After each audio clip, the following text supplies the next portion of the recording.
तो दोस्तों इस समय की अगर बात की जाए तो थोड़ा सा नोटिस कीजिए कि भारतीय नौसेना के लिए स्पेशल तैयारियां की जा रही है। अगर अभी हाल फिलहाल की बात की जाए तो नौसेना के लिए कई सारे रुके हुए प्रोजेक्ट अब फास्ट ट्रैक करने के लिए सारी तैयारियां कर ली गई है। प्रोजेक्ट 75I हो उसको लेकर भी इवेल्युएशन शुरू कर दिया गया है। प्रोजेक्ट 76 के लिए भी डोमेस्टिक लेवल पर तैयारियां शुरू कर दी गई है।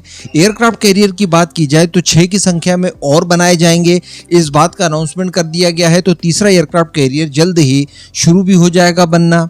तो कहने का मतलब ये सारे काम लगातार किए जा रहे हैं। वहीं पर अगर टेड-बीएफ की बात की जाए जो कि स्वदेशी फाइटर जेट होगा नौसेना के लिए, तो उसके ऊपर भी तेजी से काम किया जा रहा है। अब इस बीच केवल एक ही खबर बाकी थी और वो खबर बाकी थी रफाल एम को लेकर। हम सभी जानते हैं कि भारतीय नौसेना के लिए 26 की संख्या में रफाल एम खरीदे जा रहे हैं, ताकि इस समय जो हमारे पास 2 ऑपरेशनल एयरक्राफ्ट कैरियर्स हैं, INS विक्रांत और विक्रमादित्य, इन दोनों के लिए प्रॉपर हमारे पास एयरक्राफ्ट हों। और ये जल्दी खरीदने ज्यादा जरूरी है क्योंकि फ्रांस के पास लगातार ऑर्डर्स के नंबर बढ़ रहे हैं और उसकी प्रोडक्शन कैपेबिलिटी कम है। ऐसी परिस्थिति में हमें काफी लंबे समय तक वेट करना पड़ सकता है, जो हम लोग बिल्कुल भी अफोर्ड नहीं करते।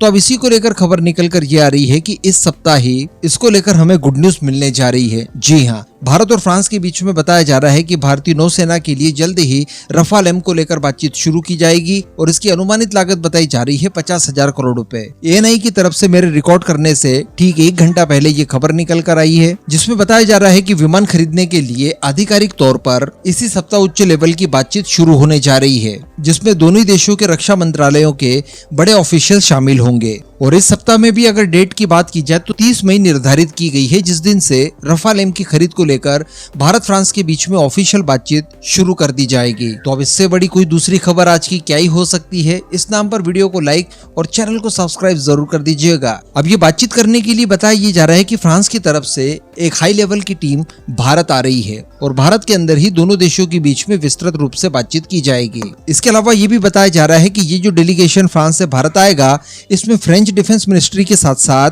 थेल्स और डसॉल्ट एविएशन के भी अधिकारी भारत आएंगे। इससे पहले हम लोग जानते हैं कि भारत की तरफ से ऑफिशियल टेंडर जारी कर दिया था, फ्रांस ने उसको लेकर रिस्पॉन्स भी कर दिया था, जो आधिकारिक रूप से किया गया था। अब इसके बाद फाइनली नेगोशिएशन की बारी आती है, जो कि अब 30 मई से शुरू हो जाएगी। अब अगर नेगोशिएशन के बारे में जाना जाए तो बताया ये जा रहा है कि ये जो फाइनेंशियल ईयर नया शुरू हुआ है 24-25, इसके खत्म होने से पहले सारी कुछ चीजें क्लियर कर ली जाएंगी, नेगोशिएट कर लिया जाएगा और इसके साथ ही ऑर्डर को प्लेस कर दिया जाएगा, जिसके बाद संभवतः 3 वर्षों के अंदर अंदर फ्रांस के द्वारा भारत को डिलीवरी शुरू कर दी जाएगी, जो पूर्व ही निर्धारित कर लिया गया था। इसके अलावा जब तक ये डिलीवरी नहीं होती तब तक फ्रांसीसी नौसेना अपने उपयोग के कुछ विमान भारत को हैंडओवर करेगी, जिससे कि भारतीय पायलट्स ट्रेनिंग का काम कर पाएंगे। अब इस मुद्दे पर आपका क्या मानना है, नीचे कमेंट करके जरूर बताइएगा।